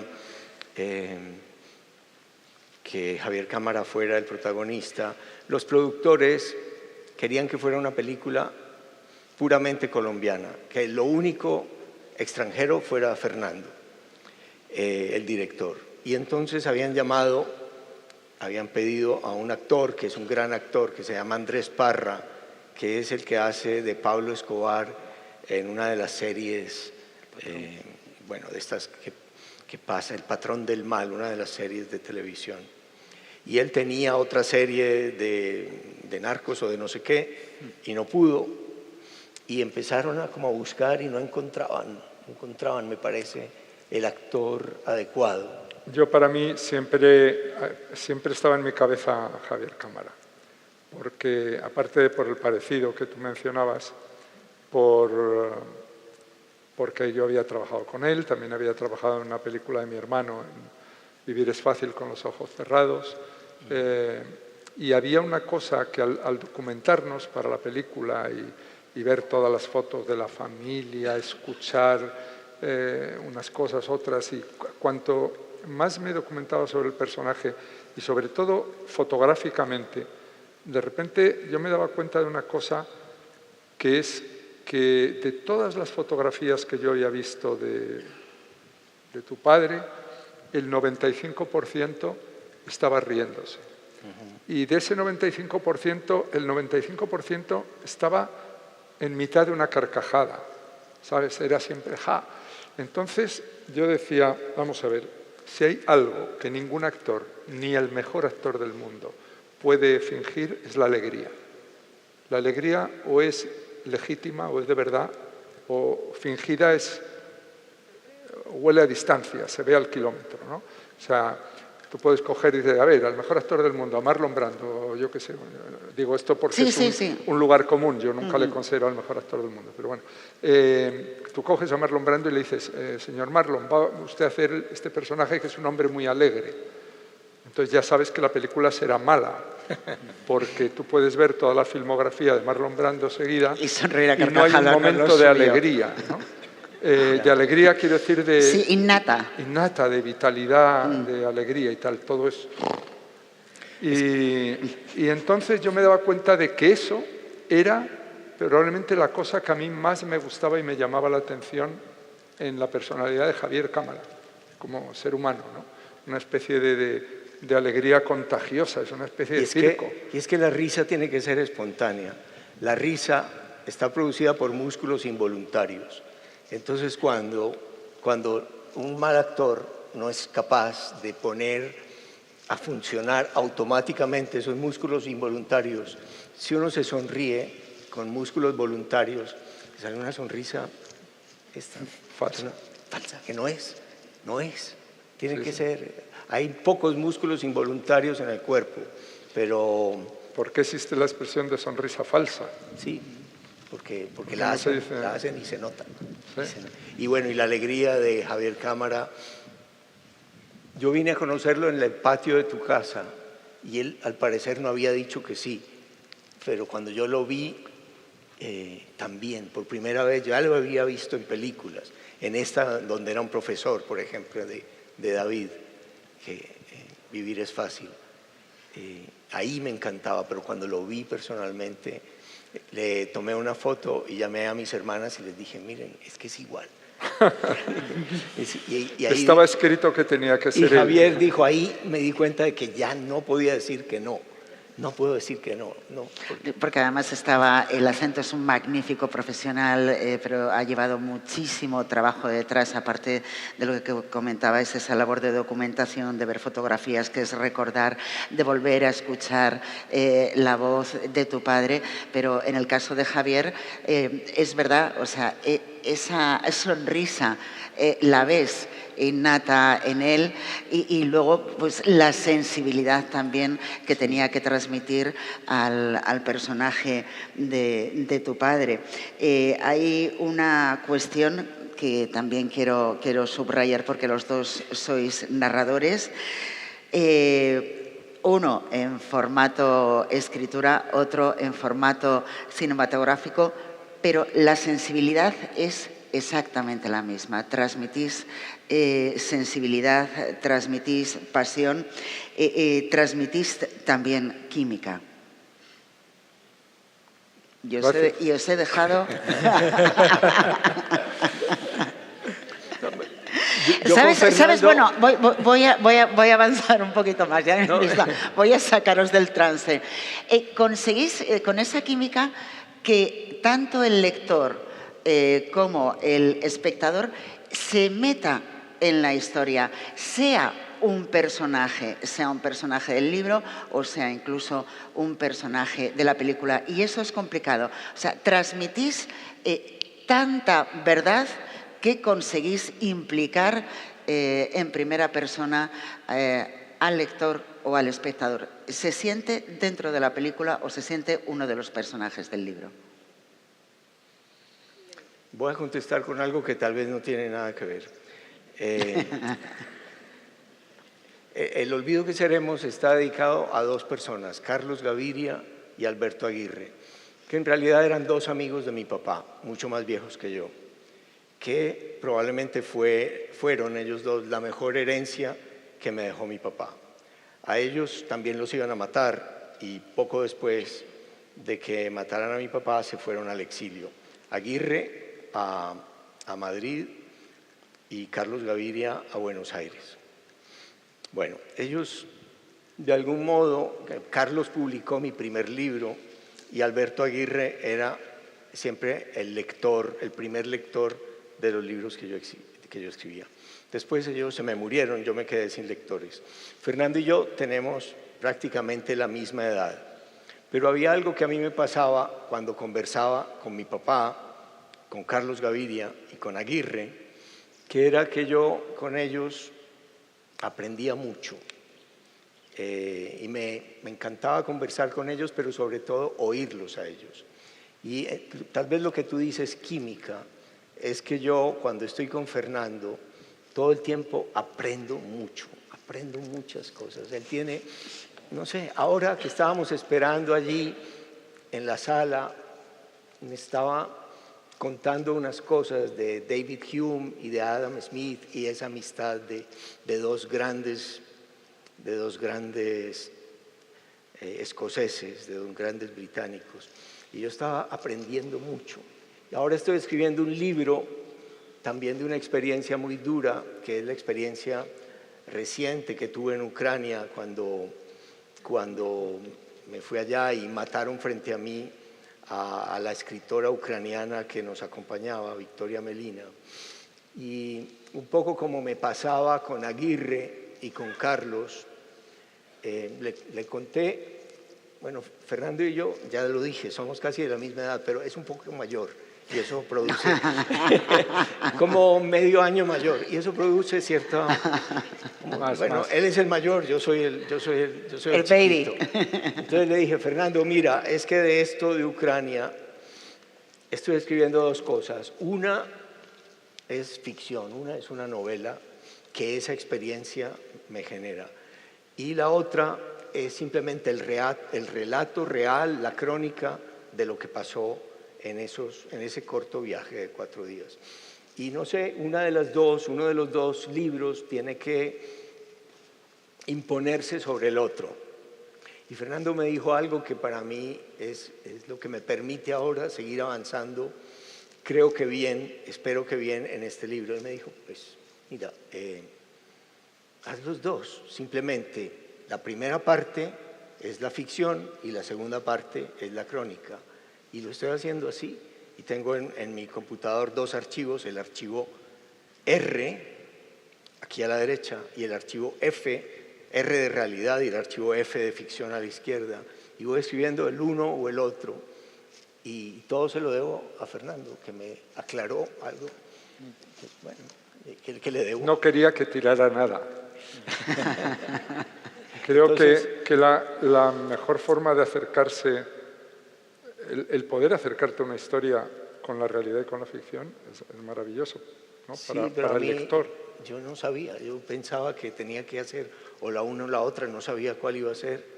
Y ves, es mucho más que química, es que, no sé, cosas mucho más importantes. Te pueden salvar en un momento de oscuridad, te dan la luz. Eso hacían Carlos y Aguirre, y bueno, y también por ahí hay gente que me lo hace ahora. Eso es maravilloso. Desde luego, El olvido que seremos refleja y desgrana la historia reciente de Colombia. Yo quería preguntarte cómo fue el rodaje. ¿Utilizas flashback? ¿Utilizas el color para el recuerdo, el blanco y negro para la actualidad, independientemente de lo que hemos comentado antes, muerte en Venecia, etcétera, etcétera? ¿Cómo fue esas localizaciones? ¿Cómo fue ese rodaje? Fue un rodaje, debo decir, maravilloso. El grupo de actores, de técnicos, etcétera, colombianos era espectacular. De hecho, en la última película que he hecho, he traído a uno de los actores del Olvido y al director de fotografía y al director artístico y tal de Colombia, porque necesitaba seguir trabajando con ellos, ¿sabes? Eso es lo bonito de este oficio, ¿no? Había algo que tuve la suerte, gracias pobre a la enfermedad de mi esposa, de ir al rodaje. Había algo que yo no sabía, y era que Fernando dirige cine un poco como mi papá daba clase. Es decir, no es un director que humille a los actores o que los trate mal o que les grite o que resalte de qué manera se equivocan. Cuando alguien se equivocaba, supongo, Fernando, con una delicadeza, con una educación, con una dulzura, se iba a hablar con esa persona en un rinconcito y no sé, luego conseguía que al repetir esa escena saliera como él quería. Entonces como ese aspecto didáctico que yo había presenciado, porque mi papá a veces me llevaba a sus clases cuando yo era niño, yo no había escogido a Fernando por eso, pero al ver el rodaje descubrí que su manera de rodar era también, no sé, una gran enseñanza a los actores y a las actrices. Y yo creo que para todas ellas, porque la mayoría son mujeres, fue haber rodado con Fernando, y lo dicen, por ejemplo, Patricia y las demás lo dicen, fue como, no sé, un regalo que Fernando estuviera ahí dirigiéndolas como las dirigió. Entonces, yo creo que es bueno esta mezcla de una persona que llega de otra parte, desde muy lejos, a contar una historia con una película que es local. Yo creo que un director colombiano probablemente se hubiera concentrado mucho en lo más político de la vida de mi padre, que fue muy importante, pero lo realmente importante era esa combinación de virtudes públicas y también virtudes privadas. No eran vicios privados y públicas virtudes, no, eran las dos. y Fernando las conjugó. Perfectamente Bueno, entrelazado. a los buenos actores es que no hay que dirigirlos, hay que simplemente no aburrirlos. Y si ves que se están quedando dormidos, despertarles y motivarles y ya está, ¿no? O sea, no sé. Yo creo que eso es muy pretencioso, lo de la dirección de actores. Pero hay ¿sabes? directores déspotas. Claro, como hay taxistas déspotas Y profesores déspotas sí. y de todo. Déspotas hay en todas partes. Sí. Como Sí, hasta hace muy poco delatores hay en todas partes y cosas malas hay por todas partes. Yo creo que a veces los directores somos demasiado, no sé, creo que es algo más natural, es como al fin y al cabo una película es fabricar un trocito de vida. Cada escena, cada plano es fabricar un trocito de vida. Entonces, lo que tienes es como que encender la cerilla y que arda, ¿no? Pero dejarla arder, no pretender que tú eres el dueño de los caballitos, como dicen los cubanos, ¿no? Dejar que las cosas tengan su propia vida, ¿no? Eso es lo que yo siempre intento, ¿no? Más que imponer un criterio, mi manera de ver las cosas, ¿no? Intentar ver qué es lo que la película te pide y entre todos hacerlo, ¿no? Sí. Bueno, incluso trozos de vida terribles. Hubo un día que Fernando y Cristina me dijeron, bueno, ya mañana y pasado mañana no puedes venir al rodaje, porque iban a rodar, iban a filmar la escena de cuando matan a mi papá. Y efectivamente pues no fui y nadie de la familia fue. Pero luego yo pues nunca había vivido, afortunadamente, en la realidad, nunca viví el momento en que matan a mi papá. La vine a ver en la película. Obviamente eso es como muy duro. La primera vez que yo vi la película y estaban Fernando y Cristina en un pequeño laboratorio, en un laboratorio en Madrid, y ellos me preguntaron cómo me pareció. Yo era incapaz de decir cómo me pareció, porque yo ni siquiera, yo sabía, yo les dije, es que no, yo no estaba llorando, a mí me caía agua de los ojos, pero yo no sentía que lloraba cuando la vi. Yo estaba completamente como, no me acuerdo cuál verbo usé, pero era como apabullado, como que no podía decir si eso era bueno o malo. Yo vine a saber, la segunda vez que vi la película, vine a saber que era algo separado de mí, separado de mi libro, separado de mi familia, de mi papá, de todo el mundo, que era una obra distinta, hecha por Fernando, basada en eso, extraordinaria, y que tenía un valor estético en sí, independientemente de que estuviera basada en personas reales. Pero la primera vez, hubo trozos de vida que para mí era casi insoportable ver. Mi mamá, cuando la vio por primera vez, al salir, le dijo algo a Fernando. Sí, eso es inolvidable. Yo estaba aterrado, como es lógico, porque hicimos una proyección para toda la familia, y entre nietos, hijos, tal, y esto y lo otro, allí había 30 o 40 personas en el Museo de Arte Moderno de Medellín. Y yo, por supuesto, nunca me quedo en las proyecciones de mis películas, pero mucho menos ahí, ¿sabes? O sea, me hubiera muerto de un infarto o algo tal.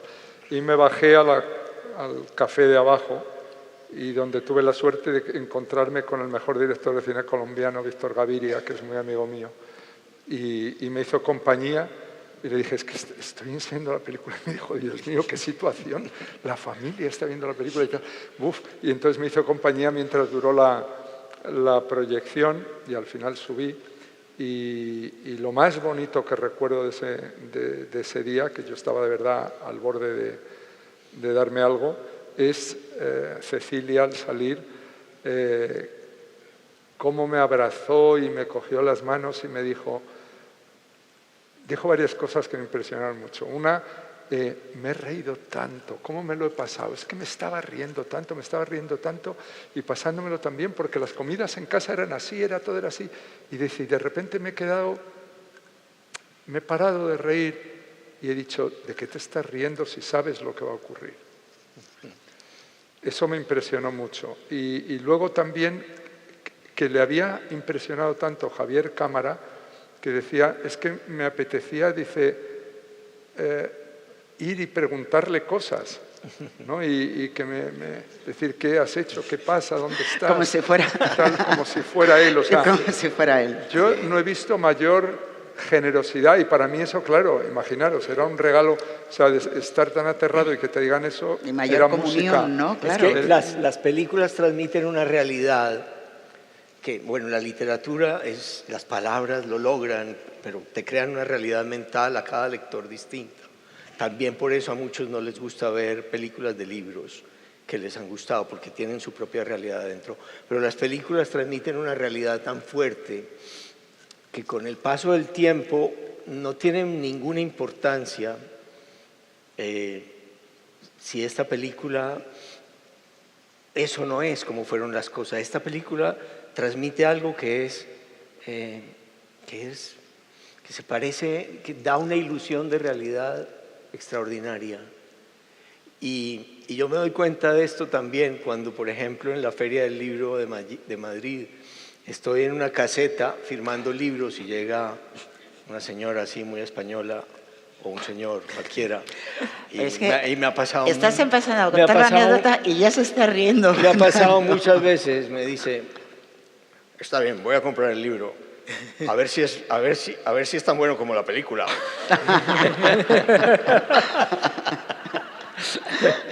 Y me advierten así como... Yo siempre digo que el problema ese de los libros, había un chiste muy antiguo en Hollywood, un chiste de hace un siglo, de los años 20 y tal, que era esto de que en el basurero, ¿no? Allí en Los Ángeles, en las afueras, hay dos cabras, ¿no? Comiendo basura, ¿no? Y una ha encontrado una lata de estas de película, ¿no? Y se está comiendo el celuloide y la otra está comiendo otras cosas, la mira y le dice, ¿qué tal? Y dice la cabra, me gustó más el libro. Entonces, eso ya se contaba, ese chiste, en el cine mudo, porque ya se hacían adaptaciones en esa época. Y claro, ese es la gran cosa a la que uno se enfrenta al hacer un libro, sobre todo cuando el libro es un gran libro. Y un libro, ya no por la calidad y lo bueno que es el libro, sino un libro que ha tocado el corazón a la gente, que la gente se lo ha llevado dentro, ¿no? Y entonces ahí eso obviamente no es un problema de competir, ni de querer hacerlo ni mejor ni peor, ni que sea mejor esto ni lo otro, es que no hay mejor, son cosas distintas, como dice Héctor. Pero quieras que no, eso da mucho miedo y decir, bueno, estaré toda mi vida luego oyéndolo de la cabra.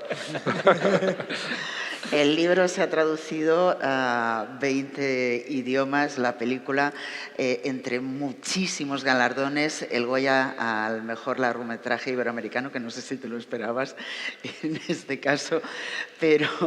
Me gusta haber sido iberoamericano y haber sido adoptado y me gusta tener tantos amigos colombianos, ¿sabes? O sea, no haber pasado por allí como que haces un trabajo y te vas, sino... Como de puntillas, sí. Exacto, sino que aquello forme ya parte de tu vida, ¿no? Os iba a preguntar una última cuestión y es que, aunque de alguna manera ya lo habéis desgranado, pero primero empiezo por ti, Fernando. ¿Qué ha supuesto El olvido que seremos en tu filmografía?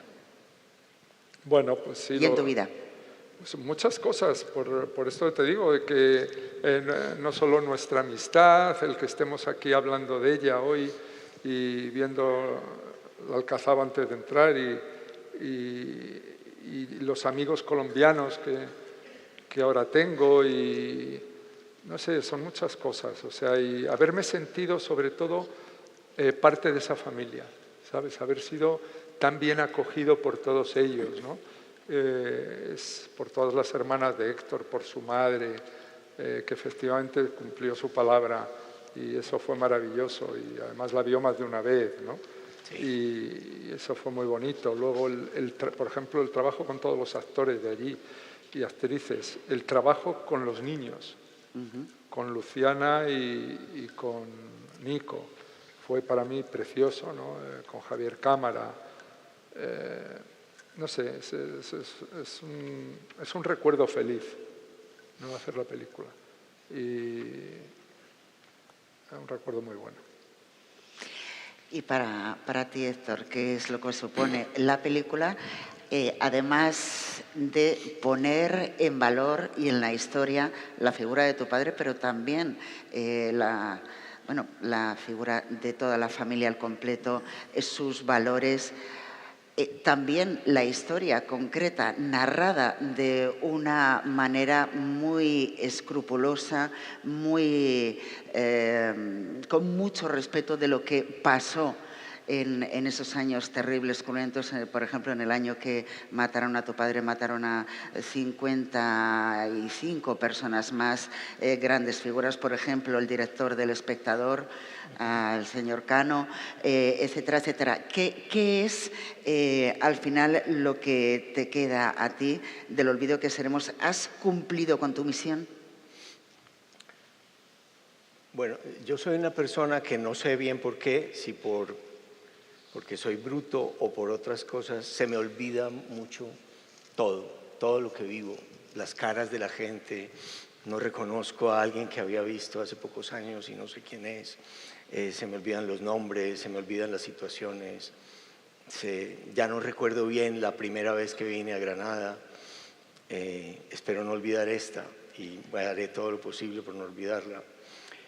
Probablemente por eso, y no solo por el poema de Borges, este libro se llama así, El olvido que seremos, por el olvido mío y porque es irremediable que todos nosotros, tarde o temprano, seamos olvidados.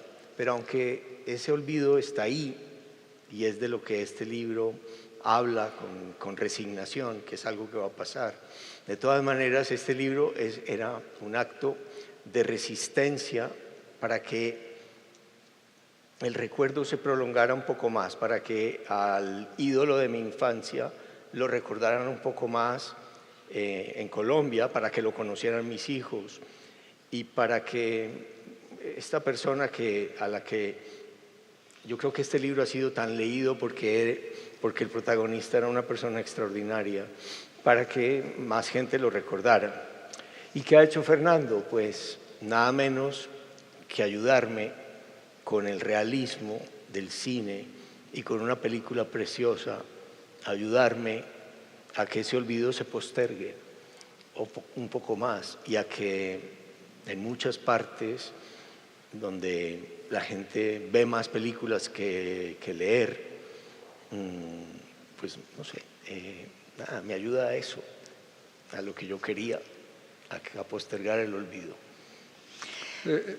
Una cosa, porque antes me habéis preguntado por eso y no lo he contestado en realidad, y ahora me he dado cuenta de que quizá la razón para mí principal para decidir hacer la película y cambiar de opinión es que de repente me di cuenta de que yo toda mi vida me quejaba de que haya este abuso de maldad en el cine, ¿no? Que se hagan películas continuamente de asesinos en serie, de criminales, de no sé qué, que el espectáculo de la maldad y de la violencia va casi unido al cine desde que nació. Entonces, alguien me puede decir, oye, sí, de la literatura, porque mira, ahí tienes la Ilíada.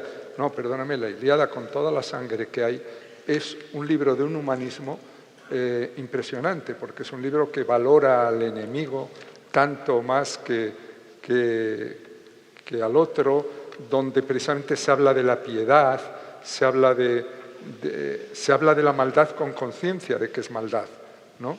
Y donde el héroe no es Aquiles, el héroe es Héctor, ¿no? Y, por cierto, aquí está. Y entonces el cine, sin embargo, es continuo. O sea, ahora una de las cosas buenas de que estén llegando tantas mujeres al cine y que por fin haya muchas mujeres dirigiendo cine y contando sus propias historias, cosa que hubo algunas, pero eran casos muy aislados, ¿no? Como ha ocurrido en otras 1000 disciplinas y cosas. Pero una de las cosas maravillosas es de los efectos que yo creo que ya está teniendo y sobre todo va a tener, es que el cine deje de ser una historia de gente pegándose golpes, ¿no? O sea, si uno piensa, y piensa incluso en algunas de nuestras películas favoritas, son gente dándose golpes, hombres, vamos a decir, no gente, ¿no? Uno que entra en un salón, en una ciudad del oeste, y entonces mira a otro e inmediatamente se pegan 7 patadas en la cabeza. Sí, además es que al malo no se le pide justificaciones y al bueno sí, además. Sí, eso ya no lo sé, pero ¿por qué nos hemos distraído tanto viendo a gente darse puñetazos, pegarse tiros y ya en los últimos años pues con sierras mecánicas, ¿no? Que esto tiene mucho éxito hasta el punto de que está llegando a la presidencia en ciertos países, ¿no? Gentes con sierras mecánicas influidos por ese tipo de películas y tal. Entonces, una de las razones, yo siempre quejándome de esto y digo, o sea que ahora me ofrecen contar la historia de alguien que es un tipo decente, limpio, alguien que hace cosas por los demás, un tío con un amor a la vida increíble, con un sentido del humor, un tipo culto, alegre, maravilloso, alguien que uno quisiera tener ahora sentado aquí, y entonces yo voy a decir que no vaya a ser que digan que el libro es mejor o que el libro es demasiado bueno y no voy a saber hacer la película y tal. Me di cuenta, cobardía. Me di cuenta de que era muy cobarde eso, ¿no? Y que me lo tenía que tomar con la misma humildad. Pensé en la época de mi querido Diderot, en el siglo XVIII, donde Diderot escribió muchas veces artículos sobre lo importante que era cuando alguien hacía algo bueno por una comunidad o por una ciudad, que se hiciera una estatua de él, ¿no? Y se pusiera en una calle o en una plaza o en esas cosas. Y entonces yo dije, a mí me han encargado una estatua a Héctor Abad para ponerla en una plaza en el centro de Medellín. Entonces yo soy escultor, como era uno de mis hermanos, y entonces lo que tengo que hacer es bien esa estatua, ¿sabes? Ni más ni menos, ¿no? Y entonces me apliqué. Esa es un poco la cosa, mi actitud ahí, ¿no?